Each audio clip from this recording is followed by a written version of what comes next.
नमस्कार मित्रों, महावास्तु के अंदर हम जो उपाय करते हैं, रेमेडी करते हैं, उनके अलग अलग तल होते हैं कि पहले ये, दूसरा ये, तीसरे नंबर पर ये। तो आज एक महत्वपूर्ण तल है प्रोग्रामिंग। तो प्रोग्रामिंग के बारे में आपसे आज हम चर्चा करेंगे कि महावास्तु प्रोग्रामिंग क्या है।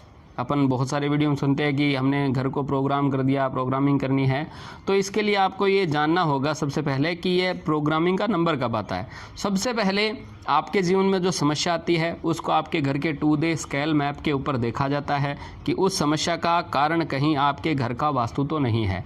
ऐसा नहीं है कि सभी समस्याओं का कारण आपके घर का वास्तु ही है।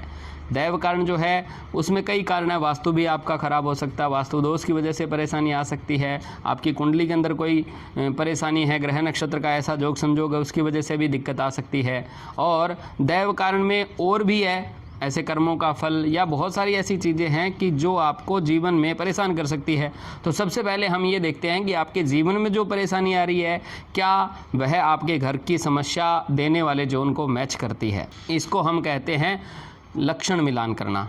जैसे उदाहरण के तौर पर कोई व्यक्ति कहता है कि मेरे जीवन में व्यर्थ का खर्चा बहुत आ रहा है, तो पूरे घर में सबसे पहले यदि एंट्री को देखें तो व्यर्थ का खर्चा आता है E2 की एंट्री से। बिना मतलब के खर्चे आते रहते हैं। तो हम जब देखते हैं तो आप स्पष्टता से देख पाओगे खुद भी अपने नक्शे में कि E2 में एंट्री होने की वजह से आपके यहाँ खर्च बढ़ गए हैं। तो ये जो समस्या मैचिंग है, यह पहले लेवल पे हम करते हैं और उसका उपाय पट्टी के माध्यम से देते हैं कि आप ग्रीन कलर की पट्टी लगा दो, टेपिंग कर दो। उसके माध्यम से ये फर्स्ट लेवल का उपचार होता है जो बेसिकली आपकी समस्याओं को कम कर देता है, या ऐसा है कि उन समस्याओं के रूट कोज का पता लगा करके उस जड़ को ख़त्म कर देता है, जिससे आपके जीवन में फ़ायदा होना शुरू हो जाता है। दूसरे लेवल पर उसको और पक्का कर देते हैं। तो जो टेपिंग की है उसी के स्थान पर उसी जोन का जो सपोर्टिव या उस जोन का जो ऐसा माने कि मूल जो तत्व है, उस तत्व के हिसाब से स्ट्रिप लगा देते हैं। यह उसका परमानेंट वाला समाधान होता है। अब तीसरे तल पे हम करते हैं महावास्तु की प्रोग्रामिंग। प्रोग्रामिंग है कि आपके उस भवन को कोई एक विशेष पर्टिकुलर चीज़ के लिए, कोई लक्ष्य के लिए हम एक्टिवेट कर देते हैं। जैसे उदाहरण के तौर पर यदि किसी व्यक्ति के जीवन में उसको प्रसिद्धि चाहिए कि मुझे नेम एंड फेम मिलना चाहिए, तो प्रसिद्धि का जोन है वह है दक्षिण दिशा। तो दक्षिण दिशा के जोन के अंदर जैसे ही हम एक लाल रंग का हाथी प्लेस कर देते हैं तो उसका नेम और फेम बढ़ना शुरू हो जाता है। अब प्रोग्राम कैसे हुआ, तो हाथी क्या है, बड़ा सा। और हाथी कौन रखते थे, राजा महाराजा लोग।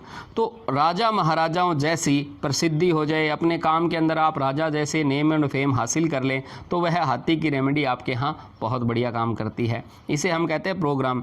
अलग अलग जोन के अंदर अलग अलग चीज़ों को रख देने से उस जोन से संबंधित जो ऊर्जाएं हैं उस प्रोग्राम के अंदर कन्वर्ट हो जाती है कि हम ये चाहते हैं, हमें इस चीज़ की प्राप्ति हो जाए। जैसे उदाहरण के तौर पर वास्तु दोष का मतलब क्या होता है कि प्रोग्रामिंग, आपने यदि अपॉर्चुनिटी के क्षेत्र के अंदर टॉयलेट बना रखा है तो आपने अपने घर को प्रोग्राम कर रखा है कि मेरी टोटल जो अपॉर्चुनिटी है वो डिस्पोज ऑफ हो जाए। इसीलिए आपकी सारी समस्याओं का कारण वह टॉयलेट, सब लोग बताते हैं कि भी ये हटा दो, आपके जीवन में अपॉर्चुनिटी आनी शुरू हो जाएगी। तो यह मूलतः प्रोग्रामिंग का विशेष सिद्धांत है कि आपको अपने घर को किस प्रकार से प्रोग्राम करना है। यह अच्छे से चीज़ें जो रखी हुई है उनको देखते हुए और रिलेट करते हुए समझना है। लेकिन इसमें सबसे बड़ी बात मैं बताता हूँ वह ये है कि कोई भी प्रकार की महावास्तु रेमेडी आपके जीवन में उस समय कोई अंतर लेकर या सार्थक बदलाव लेकर आ सकती है जब आपका घर पहले से संतुलन में हो, बैलेंस में हो।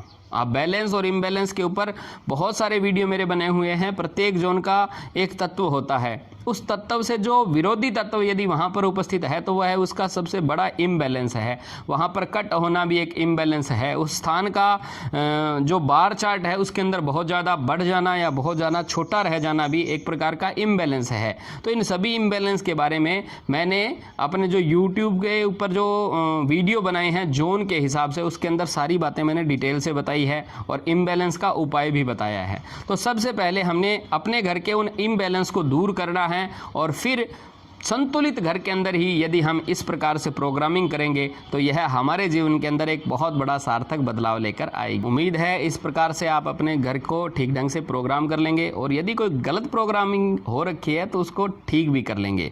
ईश्वर भगवान श्री विश्वकर्मा आपके जीवन के अंदर भवन की इस प्रोग्राम के द्वारा अच्छा सा, सुंदर सा और उच्चतम श्रेष्ठतम रिजल्ट प्रदान करे। इन्हीं शुभकामनाओं के साथ जय सिया राम।